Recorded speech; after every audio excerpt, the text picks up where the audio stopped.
The more time I spend looking at this aquarium, the more I realize it's a true masterpiece. Not only are the Discus beautiful and healthy and thriving, but it's covered in leaf litter and mulm and everything that supposedly you can't have in a Discus tank. Yet here it is thriving. Hey, it's Brock here with Uncommon Aquatics. And when I set this Discus tank up, I made some bold claims about my ability to keep these Discus in an unconventional manner. And I told you guys in that video that if I was wrong or if it didn't work, I'd come right back in front of the same camera and tell you that I messed up. And I'm here to do that today. I want to tell you about a stupid mistake I made that cost me a Discus, and I really feel bad about it. But I also want to tell you guys a story about a trip I made to visit an amazing fish keeper who has the most phenomenal Discus tank I've ever seen. It's absolutely gorgeous, and it challenges everything that people say about keeping Discus. And I learned a lot, and we had a great conversation, and I want to share that information with you too. So what was the bold claim that I made? I said that I could keep this in a natural aquarium with minimal water changes. And I didn't really stress this part of it, but that I am not going to ever vacuum the gravel. As a matter of fact, I want mulm and detritus to build up on the bottom of this tank.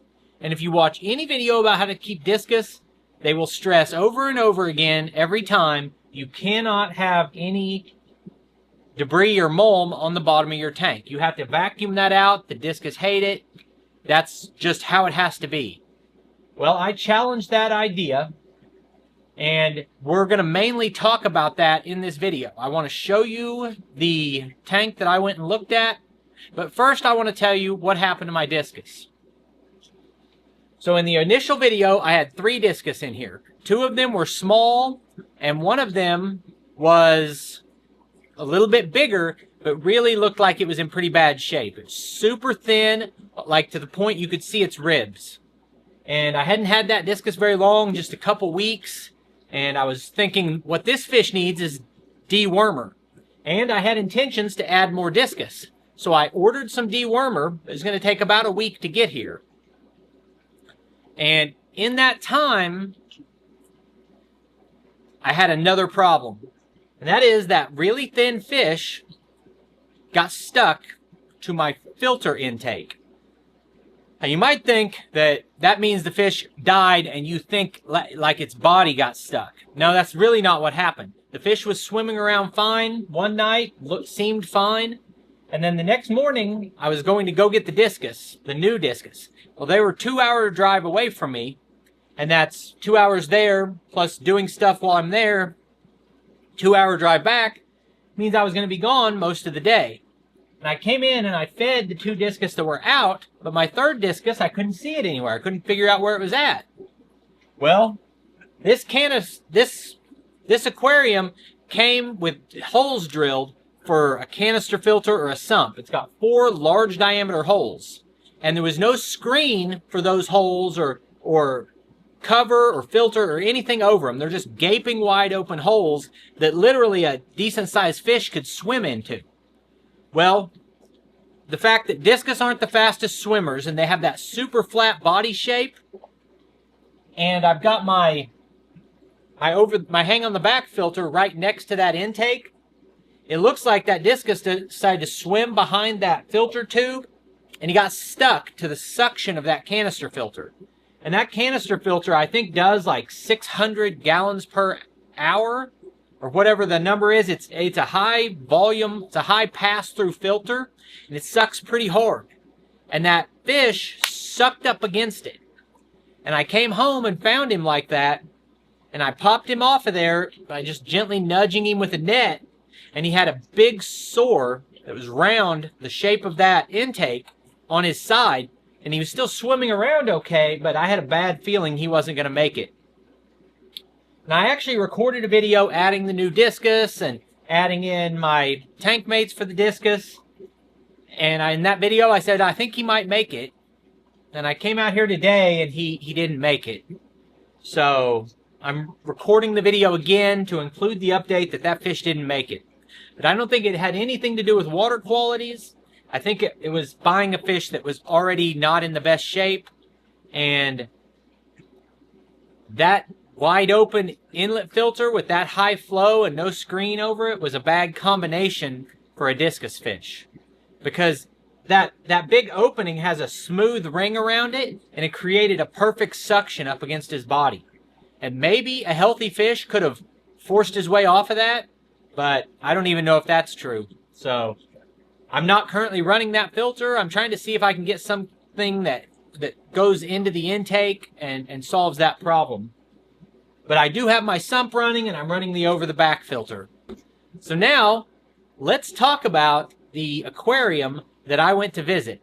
So I wanted to do a full video just about this discus tank and how it's maintained and how the discus are beautiful and thriving. But the owner kind of wanted his privacy, so the best I could get was some pictures. But I want to stop right here and look at this picture for an extended period of time and just talk about what we're seeing here.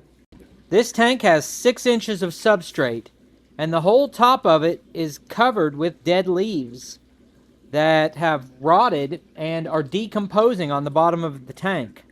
And that's natural, and it's healthy, and it's not a bad thing for your discus. Now, as we jump out to a wider view of the aquarium, I want you to look at the top of the tank, and you see the roots hanging down from water lettuce. That water lettuce, just like the other plants in here, are purifying the water. But something else you might notice at the top is leaves, brown leaves. Those, I believe, are oak leaves that this guy picked up out of his yard and brought in handfuls of oak leaves and threw them into his aquarium. Those leaves soften the water and lower the pH and become food for snails and shrimp and scuds and isopods and all the other little creepy crawlies that live on the floor of this tank that maybe you guys think are pest or nuisance, but are actually part of a healthy, thriving ecosystem. Now, these discus are not special ordered from some fancy breeder somewhere. These are just fish that my friend was able to find locally, and he bought them small, and he slowly added them one at a time. You can see a couple of them are really getting to be pretty good size, and a couple of them are still smaller. But these fish, the biggest ones, have been in here for over a year, and they were bought when they were small, and they are thriving. Now, there are 2 important pieces of information that I think I need to point out that I haven't really said previously. Number 1, the way you crash a system like this is by overfeeding the fish. We all love to feed our fish, and it's a lot of fun watching them eat. But if you are overfeeding, then you might see faster fish growth, but you're going to foul the water, and you will have to do more water changes. This particular fish keeper feeds every other day or every 3rd day with his own homemade high-quality food that he specifically blends for these fish.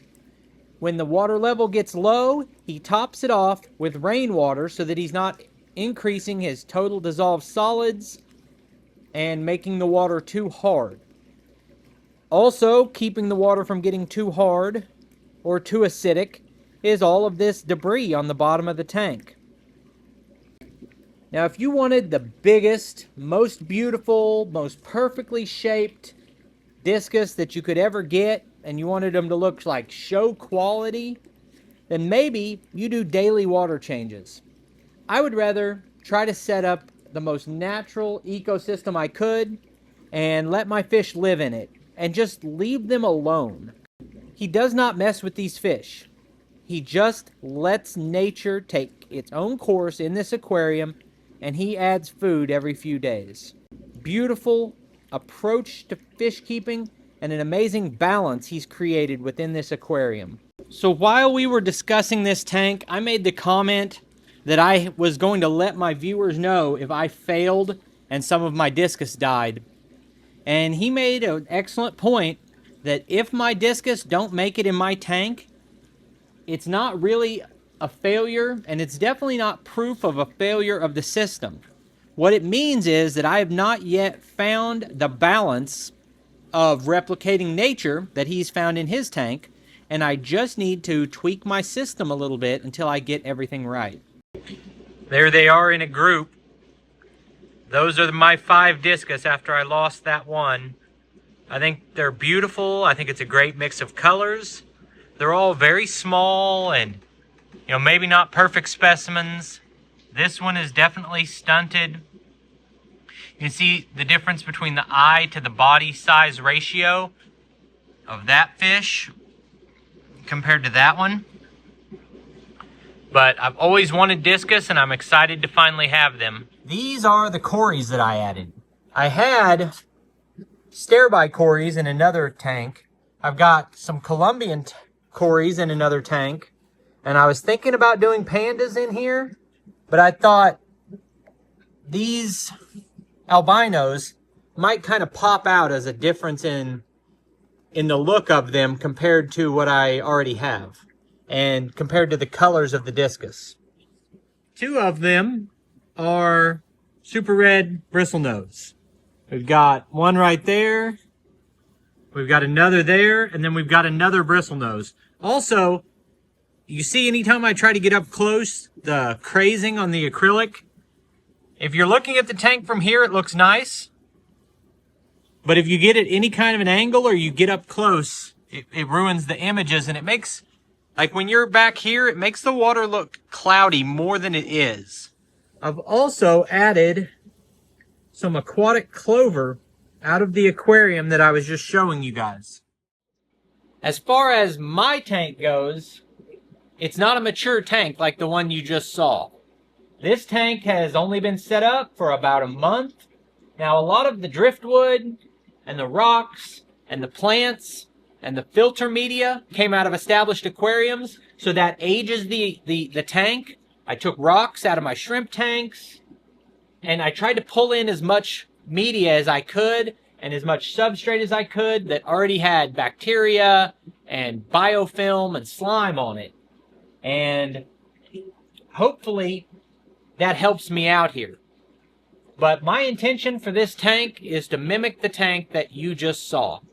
It's beautiful. The discus are beautiful. He does not do water changes. And there's nothing wrong with it. I think the keys to his system is don't overfeed, have lots of plants, and then actually do real filtration with something like a sump or a canister that has a large chamber for biomedia and for biological filtration.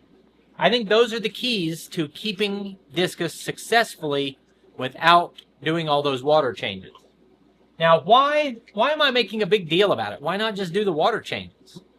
Well, one reason, I have a lot of aquariums and water changes are very time consuming. But it's not just that. It's that I also believe that water changes can be disruptive to the fish.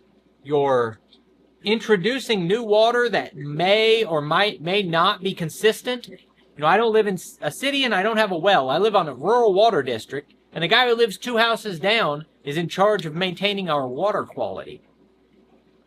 You don't even know that the water you're pumping in is good. Second thing, it's not as natural as allowing... What I love about the aquarium hobby is it feels like, as a kid, I would go fishing with my grandpa, and I'd stand next to the pond, and we would be pulling out fish, and I would just think, man, I wish I could see what's happening down there. I want to recreate that here. People do bare-bottom discus tanks because it's better for the discus, but it's not beautiful, it's not natural, it's not awesome. That's my opinion. We can all have different opinions. But that's just what I think about it. That's what I see when I look at these tanks. Sorry to be such a buzzkill. I don't mean to be negative or drag you guys down. But I wanted to give an update on what's been happening with this aquarium. So I appreciate you taking time to watch the video. I'll put links on the screen to a couple more of our videos. And I'll see you next time.